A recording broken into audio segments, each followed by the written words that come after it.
வெள்ளி கொலுசு கருத்து போச்சா பார்க்கவே பழைய கொலுசு மாதிரி இருக்குதா? இந்த தூக்கி போடுற பொருள் போதுங்க வெள்ளி கொலுசு புதுசாக மாற்றலாம். அது எப்படின்னா இந்த வீடியோவில் போய் பார்க்க போகிறோம். Hello friends, welcome back to Nalini morning cooking. இந்த வீடியோ ஃபுல்லாக பாருங்கள். பார்த்துட்டு பிடிச்சிருந்தா நம்ம சேனலை சப்ஸ்கிரைப் பண்ணிக்கோங்க, பக்கத்தில் இருக்க பெல் ஐகானை கிளிக் பண்ணிக்கோங்க. இப்போ நம்ம வீடியோக்குள்ளே போகலாம். நம்ம வீட்டில் இந்த மாதிரி வெள்ளி கொலுசு, வெள்ளி விளக்கு அப்படின்னு வெள்ளி பொருட்கள் நிறையா வச்சுருப்போம். இந்த வெள்ளி பொருட்களை நம்ம தொடர்ந்து பயன்படுத்தும் போது அது சீக்கிரமாகவே கருத்து போயிடும். நம்ம புதுசாக வாங்கின வெள்ளி பொருட்கள் கூட இந்த மாதிரி கருத்து போயிடுச்சுன்னா அதை நம்ம டக்குன்னு புதுசாக மாற்றலாம். இல்லை நீங்கள் பழைய வெள்ளி கொலுசு பல வருஷத்துக்கு முன்னாடி வாங்கியிருப்பீங்க, அப்படிப்பட்ட பழைய கொலுசையும் வீட்லேயே பாலிஷ் பண்ணி புதுசாக மாற்றலாம். அப்படி பழைய வெள்ளி பொருட்களை பாலிஷ் பண்ண 3 ப்ராசஸ் இருக்குதுங்க. அதில் முதல் ப்ராசஸ்க்கு நான் உருளைக்கிழங்கு எடுத்திருக்கேன். ஒரு பாதி உருளைக்கிழங்கு கட் பண்ணி எடுத்துக்கோங்க. உருளைக்கிழங்கு கட் பண்ணும்போது தோலை சீவிடாதீங்க, அந்த தோலையும் நம்ம பயன்படுத்த போகிறோம். இந்த மாதிரி தோலோடையே ஒரு பாதி உருளைக்கிழங்கை எடுத்துக்கோங்க. இந்த மாதிரி ஒரு அகலமான பாத்திரத்தில் நம்ம எடுத்துருக்கிற அந்த கொலுசு மூழ்கிற அளவு தண்ணி சேர்த்துக்கலாம். நீங்கள் விளக்கு கொஞ்சம் பெரிய பொருட்கள் சேர்த்துக்கிறீங்கன்னா அதுக்கு மூழ்கிற அளவுக்கு தண்ணி சேர்த்துக்கோங்க.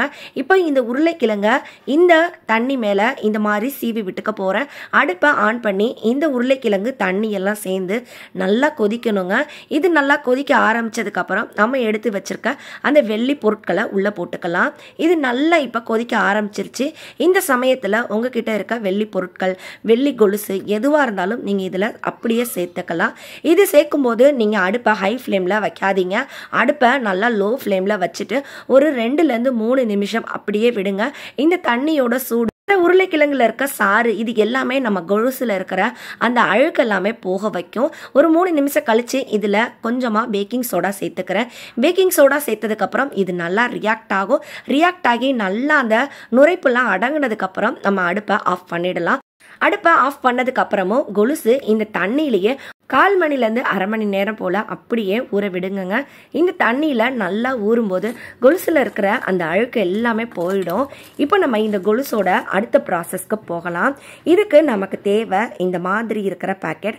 நம்ம எங்கேயாவது ஃபுட்டு ஆர்டர் பண்ணணும் அப்படின்னா இந்த கெச்சப் பேக்கெட் ஃப்ரீயாகவே கிடைக்கும். இது நம்ம அந்த அளவுக்குலாம் பயன்படுத்த மாட்டோம். இதை நம்ம அப்படியே தூக்கி தாங்க போடுவோம். அப்படி இருக்கிற கெச்சப் பேக்கெட் ஒரு பேக்கெட் இருந்தால் போதுங்க. இது கூட பல் விளக்குற இந்த கோல்கேட் பொடி தான் எடுத்துக்க போகிறேன். பேஸ்ட் இருந்ததுன்னா எடுத்துக்கலாம், ஆனால் பேஸ்ட்டை விட இந்த பவுடர் இருந்ததுன்னா இன்னுமே பெஸ்ட்டாக இருக்கும். இது ஒரு ஸ்பூன் அளவுக்கு சேர்த்துக்கோங்க. இந்த பேஸ்ட்டும் இந்த கெச்சப்பும் சேரும்போது இந்த வெள்ளி பொருட்களுக்கு நல்ல ஒரு பளபளப்பு தன்மையை கொடுக்கும். உங்கள் வெள்ளி பொருட்கள் எந்த அளவு கருத்து போயிருந்தாலும் இந்த 2 பொருட்கள் வச்சு தேய்க்கும் போது அது நல்லாவே நமக்கு புது பொருள் மாதிரி மாறும்.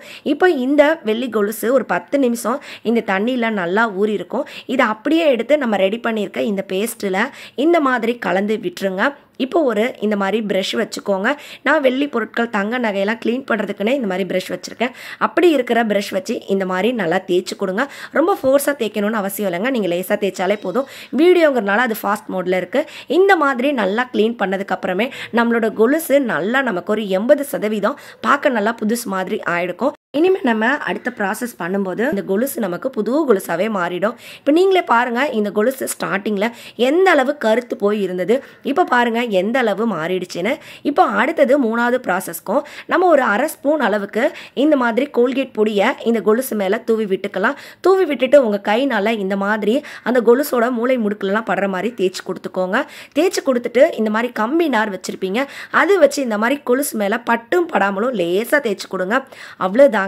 அதுக்கப்புறம் கடைசியா ஷாம்புவை சேர்த்துக்க போகிறோம். ஷாம்பு ஒரு துளி அளவு இருந்தால் போதுங்க. எந்த பிராண்ட் ஷாம்புனாலும் ஓகே. இந்த ஷாம்புவை இந்த கொலுசு மேலே இந்த மாதிரி போட்டுட்டு நல்லா அதே மாதிரி ப்ரஷ் வச்சு க்ளீன் பண்ணி எடுத்துடுங்க. அவ்வளோதாங்க. ஒரு அரை மணி நேரம் கூட ஆகலை, நம்மளோட கொலுசு பார்க்கவே நல்லா புதுசாக மாறிடுச்சு. நீங்கள் எங்கே ஃபங்க்ஷன் போகிறீங்க, ஊருக்கு போகிறீங்கன்னா கொலுசு கருத்து போயிடுச்சுன்னு கவலையே படாதீங்க. இந்த மாதிரி வீட்லேயே நீங்கள் பாலிஷ் பண்ணிக்கலாம்.